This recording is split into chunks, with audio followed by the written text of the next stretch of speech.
Hi everybody, welcome to the Finance This Property That podcast. My name is Dion Fernandez and I am a mortgage planner and finance professional. My goal is to empower financial legacies for generations, and I look to do this by using my over 13 years experience in finance and having special guest speakers like financial planners, accountants, buyers agents, family lawyers who are experts in their field to provide knowledge and free education. And without further ado, let's get into our episode today. Hey everybody, welcome to this episode of Finance This Property That. Today, got an amazing guest and I'm going to balls her name up, but I'm going to go anyway. Jess Giandomenico. Perfect. Well done. Yes. From Vesta, or the newly formed Vesta Buyers Agency. We're going to get into that in a sec. Thought I'd get Jess on. She's a buyer's agent. Lots of experience. Also wears a Whoop strap. So, yes, probably also gets asked when she wears a watch, why do you have two watches on? Yep. Got to track everything. Yeah, exactly all that stress level. But thought I'd get her on. Being a buyer's agent, my ideal client, as most of you would know, time poor. You're an industry professional, like a doctor, lawyer, solicitor, accountant, financial planners, engineers. You could either also be self-employed. You either have or are looking to build a property portfolio, get stuck because, quite frankly, you don't have the time, knowledge, or expertise, or one of, or two of, or all three, to do what you need to do to push yourself further. So this is why I like to bring professionals in their field to talk about and guide you through the pain points and how they can help. Now, one of the key players in your team, apart from an accountant, is a buyer's agent. So today, what I'd like to discuss is one of the pain points about how a buyer's agent can help time-poor professionals secure better deals. Yeah. Okay. So there's three pain points we'll talk about and we'll cover off. You're time poor, therefore you have lack of time. You have lack of time to research the market. You are missing out on opportunities either on market or off market because you, one, also have lack of time or don't understand it. But because you have lack of time, you don't do the research, you then potentially could overpay for property. 100%. So we're going to cover all that off and how buyer's agents help. Maybe even get a few good examples of how Jess has helped her clients over the years. But before we do, I'm going to high five myself for saying your name right. Welcome, Jess. Thank you for coming today and giving us your time. Thank you so much for having me. I'm really excited. No, cool. So before, let's get the elephant in the room out.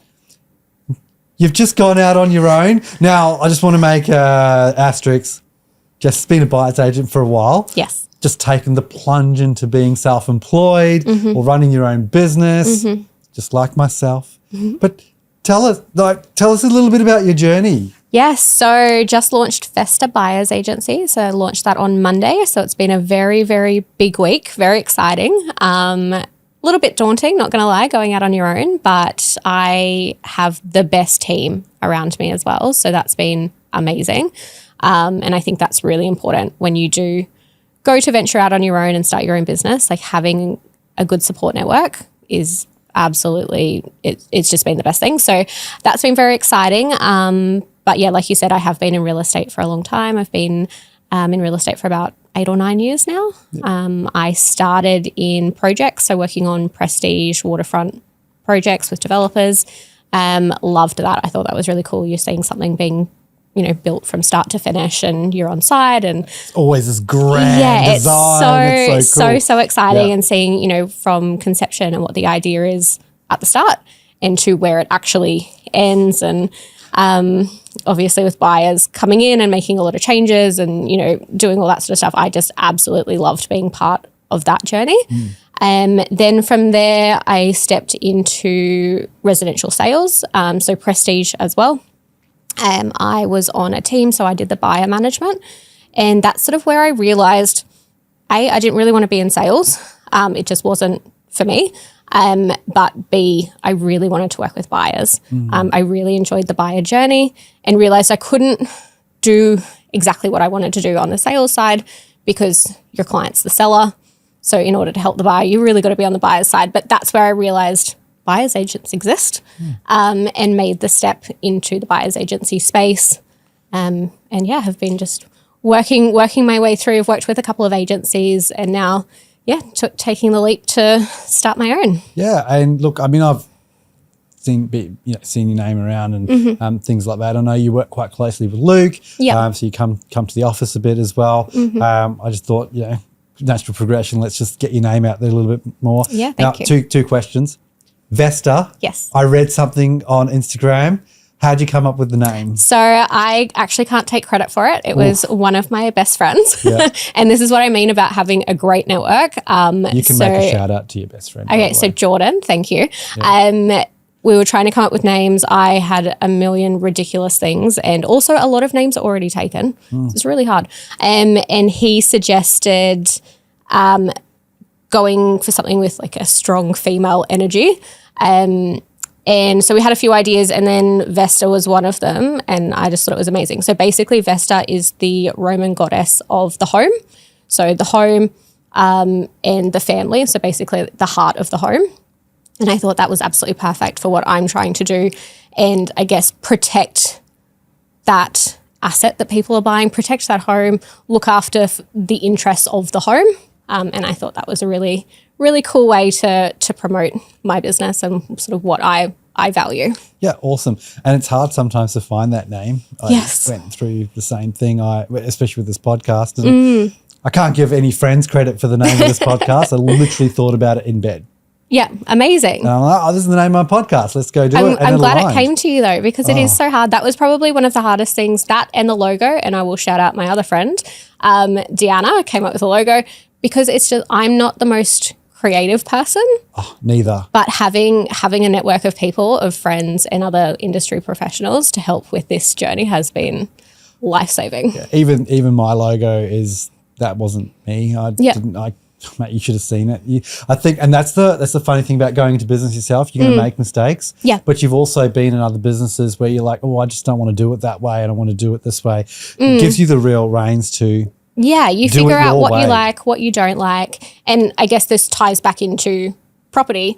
It's like, know what you're good at and outsource the things that you aren't good at. So it's like having people on your team that will fill in the gaps, I guess. Yeah, I know I'm not good at design. So I'm going to shout out John Murray from Nomad Creations, created all this. He's nice. Great. Very, very talented. So if anyone wants some branding, I've got a good guy. Perfect. But look, let's get into our topic today. We've got a lot to cover. Cool. Time poor. That's probably what you see the most. Yes, that is most of my clients. And then because they're time poor, they end up looking for property for a long, long time. So they don't have time to actually commit the time to the search and the research and all of that. So then they end up looking for 6 months, 12 months, 2 years, some of them, because everyone's so busy. And a lot of people, such as myself, work 6 days a week. So if you only have one day off and that's a Sunday, it's very hard to get to inspections, very hard to do the due diligence. It's just, you don't have time to do it. And then that search timeline just blows out. You just never buy. Never buy. Or regrets. You start looking you started looking 2 years ago. And if we look at how the market's moved in the last 2 years, even in the last 6 months, you're now paying an absolute premium, or you're having to make huge sacrifices for the money that you have. Yep. And, say it all the time, said it all the time. Got to be organised, and you've got to have the right team around you. Yeah. Because you don't go to a doctor or a surgeon and they're not, for your foot, but you're going to a hand surgeon for your foot.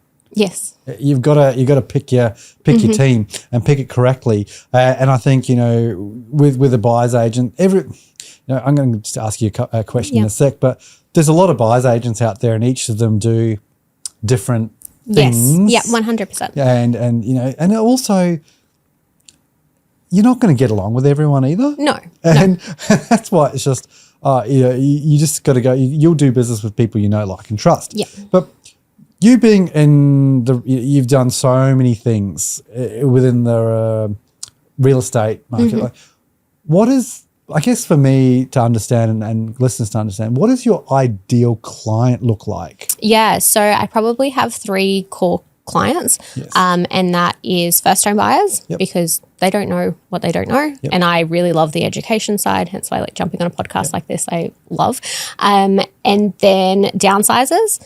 Again, it comes down to that time, or maybe not have been in, like they haven't been in the market or bought and sold for quite a few years, and we're in a very different market now. So it's like having somebody guide them through the process, and then time poor professionals. So that takes up a bulk of the clients that I work with. It's people that just don't have time to do it. All right. So if you don't have time to do it, one of the key pain points is you don't have time to research the market. So time poor industry professional comes into you, even a downside, even a first home buyer. So a client comes to you. What do you look? I mean, how do you help fast track that property journey? And what sort of guidance do you really give? So I guess on fast tracking it, when you're trying to do it yourself, you've also got a full-time job, you've got kids, you've got commitments. You can only allocate maybe an hour a day, if you're lucky, to research the market, to research specific properties, to try and get to open homes. Having myself as a buyer's agent on your team means that somebody's there full-time looking for properties for you. They're doing the research. I'm shortlisting properties. I'm making sure that my clients only see the properties that actually are going to suit them, that are actually going to fall within their budget, actually going to suit whatever their strategy is, whether it's an owner-occupier and they're looking for certain things within the property or the location, or it's an investor and it's going to suit that investment strategy. It's making sure that they're not having to look, like say if I look at 50 properties in a week, my client might only get 3 that they have to look at, because the other 47 just were a waste of time. And I guess you're not looking, and correct me if I'm wrong, you're not looking unless they've come and seen someone like myself to understand how to structure their debt, what their borrowing capacity is, where their limits are, etc. Because there's no point in you looking at that. Now, I can tell you, I deal with a lot of time poor industry professionals. We try and make it as simple as possible. Yes. Everything's done online. I do most of I just need a 30-minute phone call to have a really good conversation, understand your current situation, and then my team takes care of the rest, and we just have, it'd probably take you 45 minutes of your time. And all up, inclusive of the strategy. I would say that's pretty much the same with Very you. Have similar. A really good conversation up front. Yeah, we'll have what we call a discovery call, or we'll have a meeting at the start. We go through exactly what their brief is going to be. I'll make suggestions if maybe we need to, compromise on a few things, or just adjust depending on what they're looking at. Because usually people start with the wish list way up here, and that could be a reason why they haven't bought, because their expectations are a little bit higher than where the market's at. So we'll go through all of that at the start, and then I go out, actively search for that property. They don't have to keep checking realestate.com and domain. A lot of people still do, but they don't have to do that. They don't have to do all of the research into the market. They don't have to do the due diligence of, what's the zoning? Is there a flood overlay? Like, they don't have to look after any of that. I do all of that. And then when it comes to inspections, which is another thing that takes a lot of time, they're only going to inspections that they really want to, of the properties that are really going to suit, that they think that they might actually proceed to put an offer on. So they're not going to 10 open homes on a Saturday. No. They probably go to 1 or 2. But also, if you're doing the inspection and it's not a place that they're going to live in, it's an investment, it's almost as if they don't really need to be there. A lot of the investors will never set foot in that property. The emotion out of they might do a drive-by, but a lot will never actually look at the property. And I think, like you said, it takes the emotion out of it. Then they can just focus on the numbers and the data, and they can make that confident decision then, and not be overwhelmed with, I probably wouldn't live in this house because I don't like the paint color. It's like, it doesn't matter. Let's look at the data. You can change the paint color. Yeah, exactly. There's a lot of things we can change. 80-20 rule, people, 80-20. Exactly. And it's that doesn't really matter even if you're not living in the house. But I think from an investor point of view, it's like, would you live in this house? That sort of mentality. It's still good to have, because it's someone's still living in there, and someone still has to run that side of their. And it won't be a good investment if nobody would live in that property, because it's going to cost you a lot of money to get it up to standard. And a lot of investors want to get a tenant in straight away. Maybe the strategy is that we buy something and they do up and they rent out. Most want a tenant in straight away, but it's making sure that that property, one, it's in the right area, it's the right price, it's getting the right yield, it's going to get the growth, and they're not going to be like just stuck in this thing that's just leveled out. Yeah. But people actually want to live there. Yeah. And again, the time. Yes. Yeah. I look at it as opportunity cost. Like especially if you're self-employed.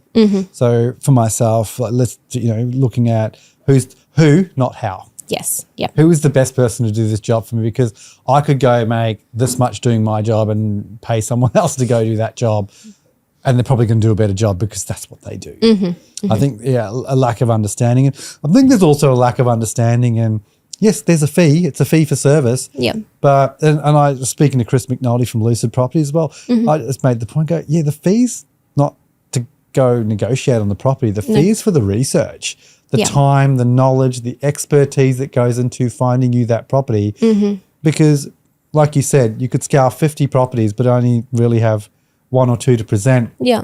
And you've got to be quick. Yes. And so the other thing people need to be is organised. Yes, 100%. And have people organise. Basically, like I organise people all the time, basically going, you need to do this. Speak with their buyer's agents. I think it's important to have the relationship between financier and buyer's agent. So whether that be a mortgage broker or they're going directly through the bank, you'd be crazy going directly through the bank, but you want to have that relationship because you're just building the team around you. Yeah.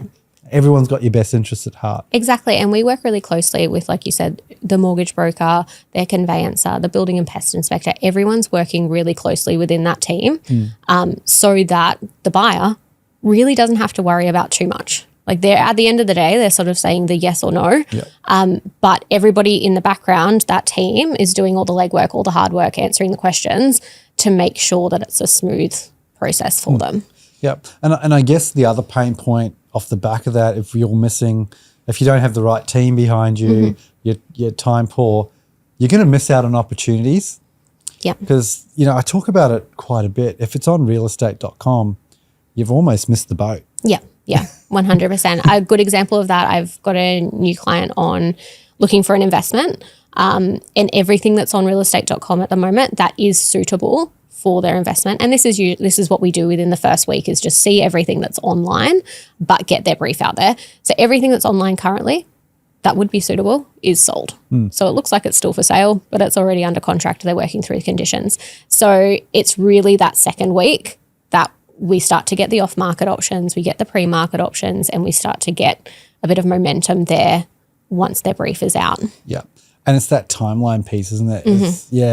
Yeah. You might be lucky and get something in a couple of days. But like, what's your average? Love that. If you've already got that, they need to be organised. Yes. You can't make an offer, especially if it's off-market, because the terms are, you've got to be leaner with your terms. So off-market, generally it's you've got to have a strong offer. Yeah. So that means a strong price and strong conditions. Yeah. So people often go, I'm going to get a bargain off-market.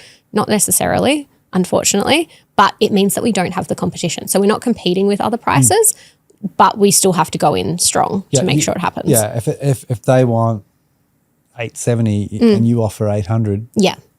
Yeah. I mean, no buyer's agent. Yeah. I would hope. And that's not happening on market either. No. It's not. I would hope that you'd see the value. But if they're not organised with their finance, how do you know what offer to make? Exactly. And that's the thing. Like, we start working with a client once they're pre-approved, or we know exactly, like maybe they're going through the process of getting pre-approval. We know what their budget is.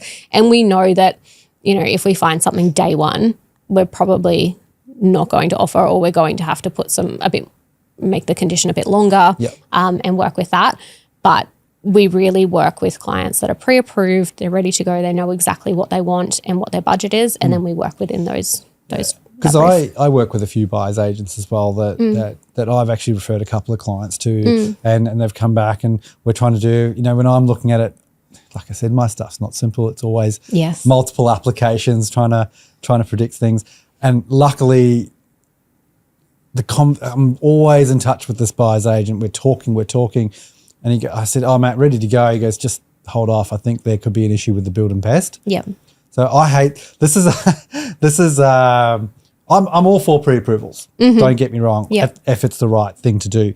But when we don't know, like how much property we're buying, it makes it a bit hard. And if I actually put in through a full approval, so with this one, I know it's going to get approved. I've done all the research. Yeah. It's just just tell me when you want to exactly. submit it. Yeah. Because it's 80% or even, I think it'll even be 70% land.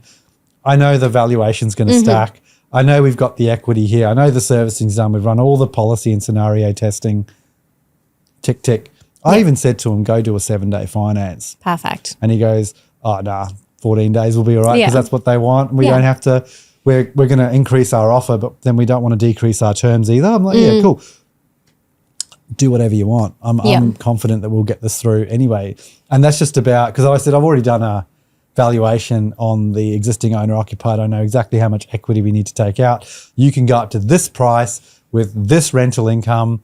Perfect. And this is what we need. And I've already worked your fee into the equity loan so that it's also tax deductible for because it's part of that. So that's the level of service that I give the agents, and they're like, oh geez, what do we do? But I think for some, they go, we want a pre-approval just because they're literally the paper. Yeah, and I think they've had a bad experience in the past. Yes, yeah, and that's why it's so important for us to work so closely with the mortgage broker, because you have all of this information up front. Yeah. And you can actually go and make offers and be confident in that and not stress the client out either, because that's, I guess, our job is to make sure that they're not stressed during the process. Yeah. And you want to give them the best, the best chance of securing the best asset at the best possible price in the current market environment. And a lot of that stuff, that off-market stuff is brutal. Like you only get one shot. Yeah. I feel you only get one shot. Yeah, 100%. At it. And you've got to go in not being a Scrooge, I think. Yes, 100%. But also be organised. Yeah, be organised. Yeah, and I would say that's with property in general, if you're buying on or off market. It's not the market to lowball, but you need to make a strong offer without being crazy and without overpaying. And that's our job, to make sure that people don't overpay. And conditions are, to be honest, maybe 85% of the time, conditions are the thing that matters. So it's making sure that they understand all of that. Well, that's another pain point. If you don't have the time, you can't research, you're missing out on opportunities. You're eventually, actually, when you find a property, you're probably going to overpay for it. Yes, yeah. And we see it all the time. And it doesn't matter what market you're in. People, if the emotion takes over, people will overpay. And we see it a lot, unfortunately. So that's my job, to make sure that that doesn't happen. Yeah, and you go in there negotiating, knowing what the value is. You have a good relationship, I'm assuming, with the real estate agents. They understand. Because you're trying to help them sell the property, because you've got a buyer for them. Yeah. And your buyer's organised. So I feel you also need the right team behind you. Yes. Yeah. Because it's your reputation on the line too. 100%. And that's how we get access to these off-market properties. Like, people often go like, how do I get off-market properties? It's the relationship. It's working with these sales agents. They know that you come to them with qualified buyers that are ready to go. You're not going to mess them around. You're not going to lowball and just waste everyone's time. That's how we get access to these properties. And then the other thing that we get as well is pre-market. So a lot of people confuse off-market and pre-market. Yep. And a lot of times we just say that they're off, like it's just referred to as off-market because that's the thing that people know. But basically pre-market is the week or two before a property will go live online. And because I have that relationship with the sales agent, they'll contact me and go, hey, I'm getting this property ready. It'll be going live in about 2 weeks, but there's a few things that the seller needs to sort out before we do that, before we start the marketing. If you've got somebody, you can come through and they're willing to sell it pre-market. Yep. So that's another really good option for my clients, to get in early before the competition. Yep. And we know that we've got a genuine seller that's motivated to sell. And also for the seller, it could save them saves the marketing, staging costs and all that sort of stuff, which adds up. So it is a big cost. So if they don't have to pay for that, or maybe they don't have to, to get the property ready for sale, they might be looking at, doing some landscaping, repainting. There's a lot of things that they'll do to make the property presentable to then photograph and stage. And if they don't have to do those and they don't have those costs, that helps everybody. It also helps with negotiations. Yes, it does. It's like, oh, well, you don't do that. We'll do that, but we'll pay less. And it means that the buyer can then, if they're going to go in and then they can paint the property how they want to paint it, they can do all those things themselves instead of paying that premium and it be somebody else's taste. And I just want to go back to another part what we were just saying, being organised and, securing how to secure secure that off-market purchase. Having your finance is one thing. Yes.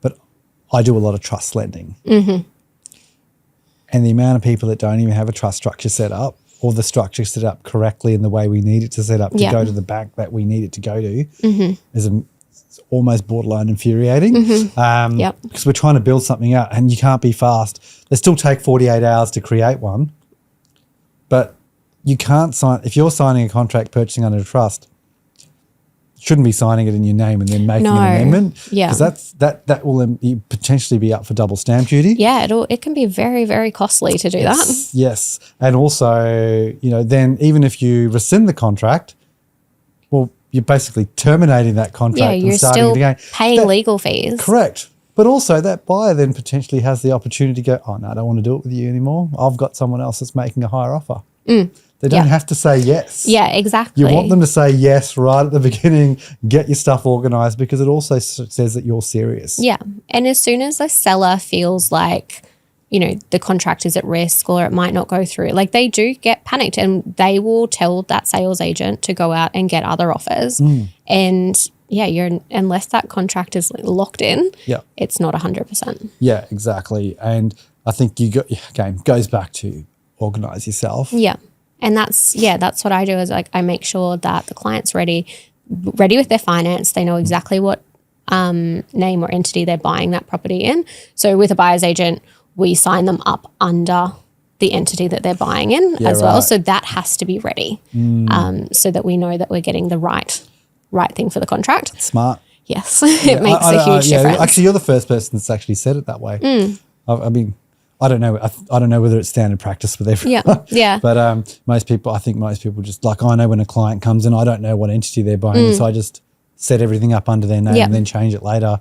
But when I give my strategy, I make sure the buyer's agent has the strategy too. Yes. Or a very high level. Yeah, perfect. You don't need to see everything. Yeah. But you have it. I'm like, here it is. This is all that you just get on the phone. This is what it is. But you got to, I think, that the trust lending, that sort of stuff, there's a lot of areas. SMSF, do you do a bit of that? I have done one before. It wasn't for quite a while. It wasn't a thing that people were coming to me for. And then all of a sudden I got a whole heap of inquiry. Yeah. But that was another one where it's like making sure that is actually set up. Yeah. Because then, or maybe it's set up, but they haven't rolled the funds in or like things like that. It's like making sure all of that's done. Yeah, I want an SMSF, haven't got the advice, haven't rolled the money over, it's still in the retail fund, haven't got the Bear Trust set up. Yeah. Because you actually need the Bear Trust on the contract and you've got to sign the Bear Trust document with the address before signing the actual. So there's a lot to think about. It's a lot more complex, but that will actually cost you more if you do it wrong. 100%. That's very heavily regulated. So, because I do a lot of SMSF lending, so I just stop. Are you finding there's been an increase in the last 6 months for SMSF? Yeah, I've definitely I do seen at least 1 to 2 a month. I've actually, actually this morning I was looking at my emails coming through, and 2 clients had just signed their loan offer, as in their unconditional loan documents. And I just had a scare because they're very similar price points. And it's asking for, I'm like, no, that's not the contract price. And looking, and then, because it says SMSF, it's the only thing I read, SMSF, but not who the SMSF was. But there's heaps going through. Yeah. It's a good vehicle if you've got the right advice. Done a few rooming houses, which is my specialty, as well, because not a lot of people actually understand how to do it, but very lucrative, high yield, good growth. but it's very specific. Just finding the land. Well, no, you can't build established with SMSF. They're two established ones. But yes, outside of SMSF is finding the land to develop. Yeah. Some of my clients already have the land to develop, nice. but they severely underestimate the development costs. Yep. So we've got to walk them through that process. So now it's not residential lending, it becomes development finance, sort of letting me going 1 into 2, then to construct 2 properties and then exit. All that sort of stuff takes time. But even commercial properties and SMSF's getting really big because my clients, most of them are self-employed. Yeah. It's the only way you can use the property for yourself is if you're running your business out of it. So, yes, it's coming back into fashion, as I like to say. But I still think there's a lot of people that don't ask the extra question. I always say, well, who's giving you advice? I need your accountant. I need to be linked up with your accountant and or financial planner, your lawyer. If you don't have one, I'll put you in touch with one. These are the people you need. Yeah, and before signing anything, they need to be organised. Yeah. And I always feel with a SMSF, a buyer's agent's really going to add value because you need a deep strategy in place, and you can't just go buy any. Exactly. You can't just go buy a residential like a normal residential property that's yielding 4%. Yeah. It's just not going to work. It's not going to stack. No. Not normally, unless you're a really high income earner that's putting in or has the ability to put 30,000. But for most people looking to just buy a normal residential property in their SMSF, it's not going to work for most. No. And I think that's the thing, sometimes people get advice not from the right people. It's like their friend bought a property in their SMSF, 15 years ago, and they're like, we did this and we did that, and that's that. And then people go, oh, I can just do whatever I want. So it's having that team and being organized, knowing exactly what you can do, because there are so many rules around it, and you need to make sure you're getting the correct advice, because again, it can turn out very, very expensive if you do the wrong thing. Yeah, 100%. But also it's an expensive vehicle to run as well. Yeah. The ongoing costs are more expensive than running a company trust structure. And it's understanding, like, is it right for you? Like there's a lot of ways we can invest, but it needs to be the right investment strategy for your situation, not for your friend's situation, not for your uncle's. It's like, it has to be for you. Yep. And also having the people in your team that aren't yes people. Because, for example, I've got a decent amount of my super, and I said to my financial planner, Troy, shout out to Troy from Willow Wealth Partners. He's also been on this podcast. He's like, no, you're not doing that. Yeah. You will when it's the right time, but right now you don't focus on we call it the lady in the red dress, which is that distraction. That's a distraction in your investment journey right now. Let's just focus on your business, build some assets within there. We'll go and do some other investments, and that's down the track. And that's the other thing. It's a timing piece as well. It's like, yes, it could work for you, but not right now. And that's with buying property in general. Like it needs to be the right time when you have your finances and you actually want to do this and you're confident in your strategy. That's the right time to buy a property. Yeah. So give us a little bit of a rundown of a client that you've just helped or recently, or in the last 3 months, where they have been a time poor industry professional that no time to research the market, that have come to you after trying to do it themselves. And didn't get anywhere, because you mentioned there's people that just sit on things for 24 months and then realize that they're now completely out of the market, and they could have made $100,000 in 24 months. And how you sort of help them through that process and that journey, and eventually getting, finding them the property that they didn't overpay for. Yeah. So I had a client, they live up north. So that was another big piece to it. So one, they didn't have the time because they work full time. They didn't have time to come to Brisbane all the time and look at properties. But also because of their job, they just physically did not have the time to do the research and be on realestate.com all the time. So they did try. And then as the months went by and the market kept going up, and they were also looking for an inner city investment that would eventually, when they relocate to Brisbane in about 5 years, would become they would live in that place. So it needed to be something that was a strong investment for now, but there was that emotional piece Far out. That's a where lot. they will live in this property. So it's not your straightforward investment where we're just like, here's the numbers, here's the data, here's why it stacks up, here's why it's a good idea. It's here's the numbers, here's the data, but also you would be happy living here because these are the things that are on your, sort of wants, needs list to live in a property happily, and it's nice and it's, a more owner-occupier style. So they were coming to Brisbane every now and then to check out properties, and it just became not feasible at all. So they came through to me from their mortgage broker, and it meant that they didn't have to fly to Brisbane. I could give them the data. They would look at that and go, okay, yep, these are the locations that I would be happy in. And then I could show them, because we're looking at apartments, what sort of buildings would actually suit them and suit. So we were obviously targeting then complexes that had a higher percentage of owner occupiers, which is what we look for in investment anyway. But we needed that higher percentage to go, okay, for the next 5 years whilst you're renting it out, there's not going to be a huge amount of competition every time you need to put the property up to rent, which means that you're not having to bring your rental down just to compete. We can still have strong yields. But when you come in to live in this property in 5 years' time, when you relocate, it's going to be a nice place for you to live. It's going to have amenity. It's going to have a more owner-occupier feel, a more homely feel than your stock standard investment unit. So that really helped them of just getting the data. They just had to review the data. I do a video for them. And it meant that they didn't have to travel here. They didn't have to spend any spare time just going through to save their money. We ended up going to auction. Yep. And he said to me afterwards, he's like, thank God it was you at the auction, because I know I would have overpaid. Like, I know I would have just kept going up. Whereas we have a meeting before the auction, obviously give them an appraisal, show them where it sits, and then we set our limit and we don't change that. So he was saying, I just know I would have been too emotional. So thank God. And we stopped where under where we had said. And he got a really great property for a really great price. Oh, so you won it? Yeah. Oh, yeah. Awesome. Yeah. Yeah, right. That's good. It was love and auction. Yeah.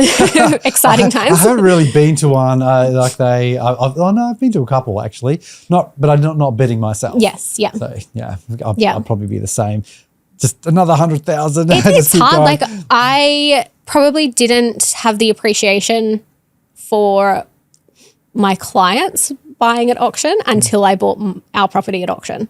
So myself and my partner bought, almost 3 years ago at auction. And I will say it was very stressful when you're the buyer. It can be very emotional, and I completely understand where people are coming from when they get a little bit stressed about auctions. Yep. It's a whole different ball game. Well, that just adds another layer for what a buyer's agent can do for you, because not all properties are going to be done at negotiation. No. Some will want push to auction, and that's another level of service that you guys provide as well. I know a lot of buyer's agents I deal with do an auction. Like, do you want me to help you attend into an auction? They do that as a separate service. Yeah, that's a separate service. Yeah. So for myself, full service includes if we go to auction. So that is just like that's part of the service. Yep. However, if a client comes to me and they're like, I've found this property, but I'm just not confident going to the auction myself, or I just don't want to deal with that stress or the emotion, then I'll just go in and bid for them. Yep. But it can be stressful for people. But I think the biggest thing that I can do for a client is we have that strategy meeting beforehand. We set our max bid and we don't waver from that. And that would be a more straight up strategy meeting, because it's like, well, I've not worked with you. You're ringing me. Let me understand your financial situation. And hopefully they haven't done it 2 days before the auction. Yeah. Still I need time to still go through the property. Yeah. Because although I'm not doing that full service for them, and they're coming to me and they're like, this is where I sort of want to sit, we still have that discussion about, okay, this is where it actually sits in the market. This is who your competition will be. So we'll look at each if the property would be geared towards owner occupiers, like families, or maybe it's a first home buyer product, or maybe it's an investor product. Like, who is the competition? Because that will affect the price at the end of the day, who's going to be interested. So we'll have that discussion still. But it just means that they're not having to sit there and letting the emotion take over or the stress. Like a lot of people just freeze and they won't bid. They just get set, especially if it's the first one. Or they decide they really want it, especially if it's an owner-occupied property. And they're going to live in it and they've, envisaged their life in it, and they get to auction day and other people are bidding and they'll just keep going up and up and up and up and way past where they wanted to. So they might secure the property, but is it for the right price? Yeah, exactly. And that's where the guidance and assistance, and that's what you're paying for. Yes. Yeah. And if you're not getting that, I feel like, you don't want to just tick a box. You got to understand what you're paying for. This is what you're doing, and then you just have that meeting and that engagement. And you're paying for the experience. You're paying for the expertise, the knowledge, the understanding of the market. Like I only work in areas that I will go and be able to go and see that property myself, and I know those suburbs, I know those locations, I know what streets we want to avoid, because I think that's the value that I add to my clients is actually having that market knowledge and being able to guide them which way they need to go. No, for sure. Any other exciting stories or any projects coming up that you? Lots of exciting things coming up. Any new clients? Any new exciting clients that you've taken on board? I've got a few. I got a couple of clients that are coming on board. So I've got an investor, and then one that's looking to buy their second. Actually, both are looking to buy their second properties. So that's really exciting. I got a couple of calls yesterday. Actually, it's been a very busy week. One relocating from New South Wales. They're looking to buy a family home, another investor. So it's a bit of a mix of everything, which is what I love. I like having a mix. It's just the fun of being a buyer's agent. You get to look at so many different properties in different areas.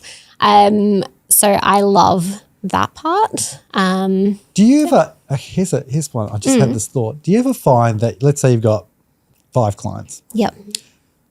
And there's one property that fits 2 clients' briefs? So I will only take on, there will be no competing briefs. They have to be very different. Because I just don't, if you're paying as a client for this service and you're paying for the expertise and you're paying in hoping to get ahead of the competition and, somebody to guide you through the whole process, you should not be having to compete with their own clients as well. That's just a very awkward position to put. Because I've always wondered with the bigger buyers agents, surely there's got to be that.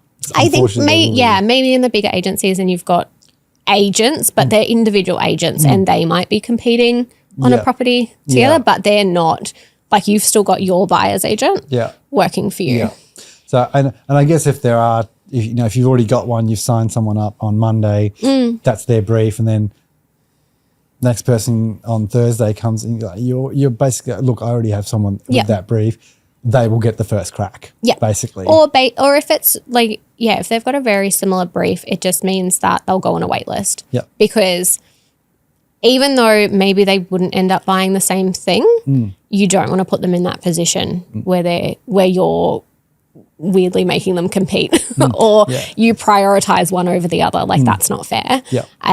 So they'll just go on a wait list until you've bought for that one, and then they'll come on board if they're still around. And that's I've always wondered that. I'm like, man, people have so many clients. It's like, how do you?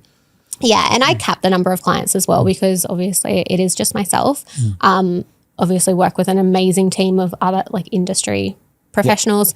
But I want to make sure that I'm not dropping the level of service because I've got too many clients and I'm running around everywhere. I still need to have time to ensure that I can dedicate enough time to each person, make sure that they're being looked after. And as you grow, you'll have different pains. Exactly. It's a whole finding other that thing. right now. So, mate, thanks for coming on board. Really, really appreciate your insights. I'm really excited to see the new chapter in your journey and how that unfolds. I'm sure it will be as fruitful as your previous roles, etc.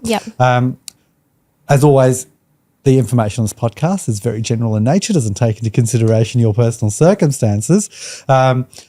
If you found this podcast informative, or you know someone that's in the situation that needs help finding a property, doesn't know what their next move are. You are a time poor industry professional. You're better at your job than finding property or doing finance. Come and chat to Jess, Vesta Buyers Agents. I'm going to get her to give you all the socials in a sec. And with your finance, come and have a chat to me. We can organise a debt structure. We can organise a strategy. And if you think you fit with Jess, I will refer you straight to Jess. It makes life a lot easier because I know there's value and she does a good job. But hey, how does one get a hold of you? Yes. So on all the socials, Instagram is probably where I predominantly post, Instagram and LinkedIn. So Instagram is Jessica Giandomenico _Vesta. So good luck spelling that. Couldn't have made it any easier. I know. This was set up years ago and I just... What about Vesta Jess? Yeah, Jess I probably need to update it. Jess G Vesta. That's probably the way to go. Yeah. And then my website is vestaba.com.au. That's a bit easier. Amazing. And you've got all your links in the bios and stuff like that to get a hold of you. Yep. If anyone wants to get a hold of me, talk finance, very, very simple. You probably should be talking to me before you talk to Jess because definitely. she'll ask you at Dion Finance Specialist. This podcast can be found on all major streaming networks, but also YouTube if you want to see the video and some shorts. I'm on LinkedIn, Dion Fernandez. Pretty easy to find, not hard. But yeah, if you liked or found this podcast informative, it does not cost you to follow myself, follow Jess. There's free education on both our pages. Share it with your network. It's free and you're also helping small business in Australia. But that's all we have time for today. Thanks, Jess, for your time. Appreciate it. And we'll see you all on the next episode. Thank you so much. No worries.